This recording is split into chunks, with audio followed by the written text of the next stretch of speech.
এই মোবাইলের কারণে চোখের পাওয়ার চলে যাচ্ছে, খবর নাই। কানের পাওয়ার থাকে না, তোমার জিন্দেগি বরবাদ, লেখাপড়া বরবাদ, চরিত্র বরবাদ। এই মোবাইলকে কেন্দ্র করে মায়ের সাথে বেয়াদবি, বাবার সাথে বেয়াদবি, শিক্ষকের সাথে বেয়াদবি, আলেমের সাথে বেয়াদবি। এই মোবাইলকে ঠিক রাখতে গিয়া মায়ের টাকা চুরি করছো, বাবার টাকা চুরি করেছো, করো চুরি, মনে করো বাবারটা করি তো আর সমস্যা কি? তবে লিখে রাখ, বাবার টাকা কিন্তু বাবার না, সব তোমার, সব তোমার। তোমার বাবা এখন মরে গেলে পুরা জিম্মাদারি তোমার চলে আসবে।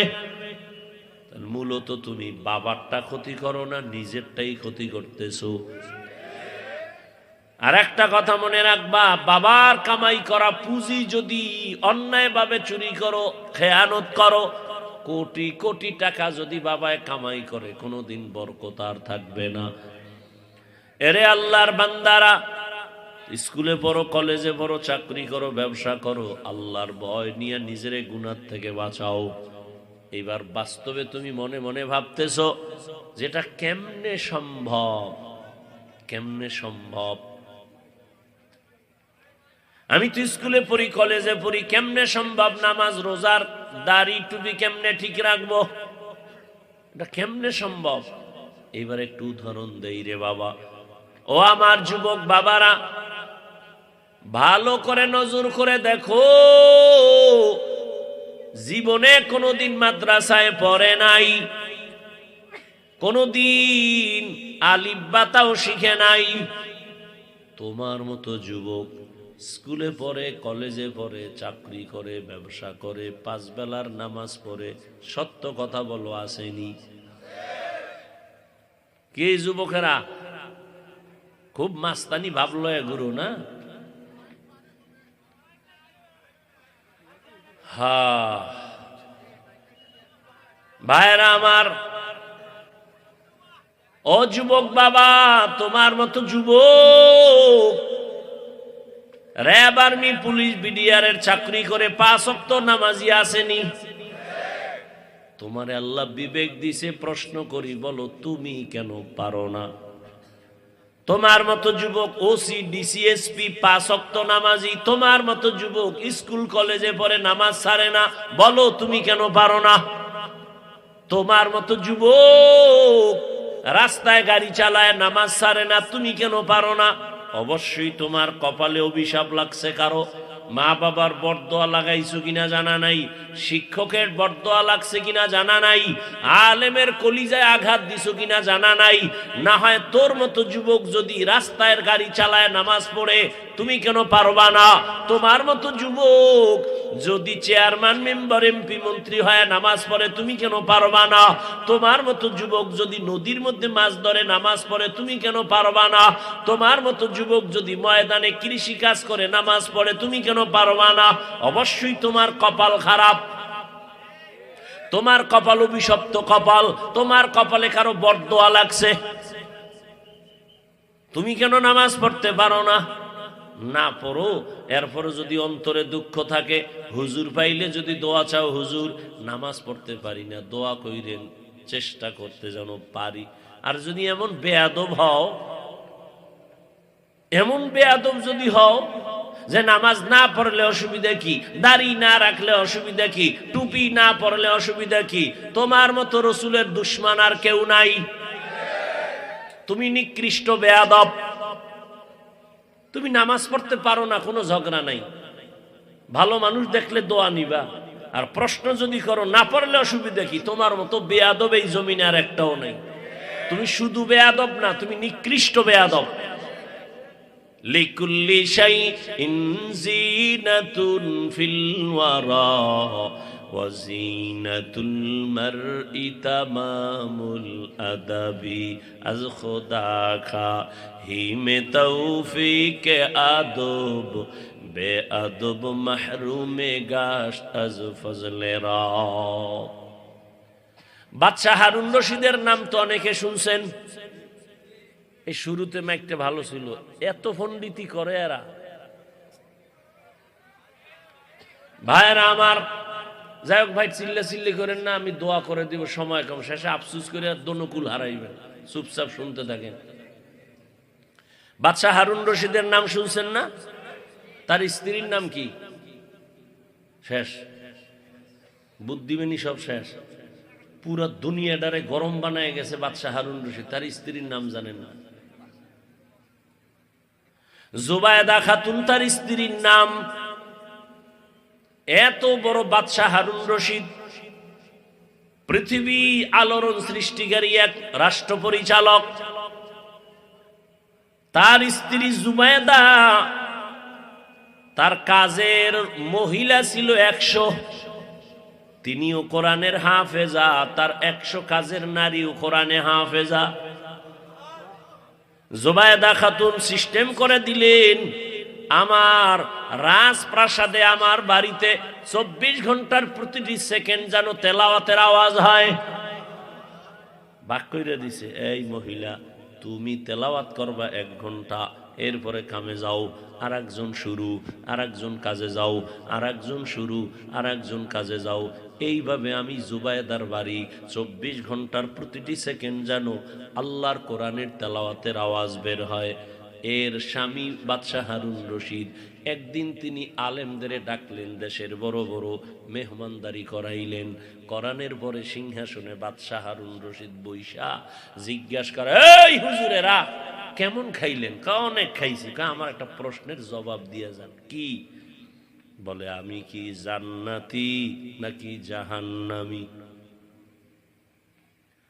সব উলামায়ে কেরাম এক আওয়াজে বললেন, এটা কেমনে বলা যায়? কে জান্নাতি কে জাহান্নামী বলার কোনো উপায় নাই। হ্যাঁ, আপনার আমলের কারণে এতটুকু বলা যায়, আপনি জান্নাতের পথে আছেন, কিন্তু জান্নাতি বলা যাবে না। আপনি যদি অন্যায় করেন বলা যাবে আপনি জাহান্নামের পথে আছেন, কিন্তু আপনি জাহান্নামী বলা যাবে না। একজন একজন একজন একজন সব এই জবাব দিছে। বাদশাহ হারুন রশিদ কাতাম খাওয়াইয়া লাভ হইল কি? আমারে জান্নাতিও কইতে পারলেন না, জাহান্নামীও বলতে পারলেন না। লাভ হলো কি খানা খাওয়াইয়া? বাদশাহ হারুন রশিদ সিংহাসনে বসা, পেছনে একটা বাচ্চা দাঁড়ায় গেল। ওই আলেমদের মজলিসের পিছনে কে দাঁড়াইছে? 9 বছরের এক বালক দাঁড়ায় গেছে। কয় বছর? দাঁড়ায় হাত উঁচু করে কয়, বাদশাহ মহারাজ যদি অনুমতি দেন আমি একটু কথা বলবো। বলো। না, এত সোজা না, সামনে আমাকে জায়গা করে দেন। বাদশাহ হারুন রশিদ কয়, তাড়াতাড়ি রাস্তা করো, বাচ্চাটারে আসতে দাও। বালক সামনে আইসা দাঁড়াইয়া এরপরে ডাক দিয়া কয়, বাদশাহ প্রশ্নটা কি? কয়, বলো আমি জান্নাতি নাকি জাহান্নামী? আচ্ছা বলেন, আমার একটা প্রশ্ন আছে। কি? কয়, যিনি প্রশ্ন করে সে বড় না যে জবাব দেয় সে বড়? কে বড়? আরে কথা কন না কেন? যে জবাব দেয়, তাই তো? হারুন রশিদ কয়, হ্যাঁ, যে জবাব দেয় সেই তুলনামূলক একটু পজিশন বড়। সত্যি? সত্যি। তাহলে সিংহাসনে আমারে বসায় দেন, আপনি নিচে আইয়েন। আমাকে সিংহাসনে বসায় দেন, আপনি নিচে আসেন। বাদশাহ তো দুনিয়াদার না, দিনদার। এ কথা কওয়ার পরে বাদশাহ কয়, এই উজিরে আজম, তাড়াতাড়ি আমার নিচে বিছানা দাও, বাচ্চারে উঠায়া দাও।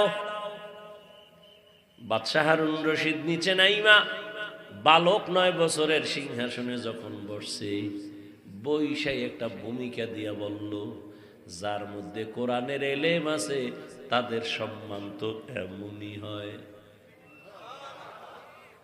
তাদের সম্মান এলমেরা এজাজ করদন বেহিসাব, এলমেরা এজাজ করদন বেহিসাব, খলকেরা দাদন জওয়াবে বাসওয়াব হক নাদারত, দোস্তে খলকা জারেরা নিস্তে ই খসলত একে দিনদারেরা। বাচ্চাটা বালক ডাক দিয়ে কয়, এলেমের সম্মান তো এমনই হয়। এত বড় বাচ্চা নিচে বসে আছে, আর আমার মতো 9 বছরের বালকের সিংহাসনে বসায় দিছে। এটা চেহারা দিয়া হয় না, টাকার বাহাদুরিতে হয় না, আল্লাহর দেওয়া ইলমের সম্মানে হয়। এইবার বলে আবার প্রশ্ন করেন, আলেমরা তো চাইয়ে রয়েছে সব, আমরা বললাম হবে না, আর এই বাচ্চা কি বললে জবাব দিবে? এবার বলে প্রশ্নটা আবার করেন। বাদশাহ হারুন রশিদ বলে, বলো বালক, আমি জান্নাতি না জাহান্নামী? বলে তাহলে আমাকে আগে বলেন, আপনার জীবনে এমন কোন কাজ সামনে আসছে যে আপনি চাইলেই অনায়াসে জেনা করতে পারতেন, মারাত্মক অন্যায় করতে পারতেন, আল্লাহর ভয় অন্যায়টা করেন নাই? এটা কি একটার দুইটা? শত শত সুযোগ ছিল জিনা করার, আল্লাহর ভয় করি নাই, গুনাহ করার, আল্লাহর ভয় করি নাই। বালক ডাক দিয়া বলেন, আপনি নিশ্চিত জান্নাতি। সব আলেমগো মাথা গরম হয়ে গেল, নিশ্চিত জান্নাতি কেমনে বললা? বলো হে বালক। বালক বলে, আমার আব্বা বলছে। এমনটা না, গায়ের জোরে না, কোরআনের আয়াত। ওয়া আম্মা মান খাফা মাকাম রাব্বিহি ওয়া নাহান নাফসা আনিল হাওয়া ফাইন্নাল জান্নাতা হিয়াল মাওয়া।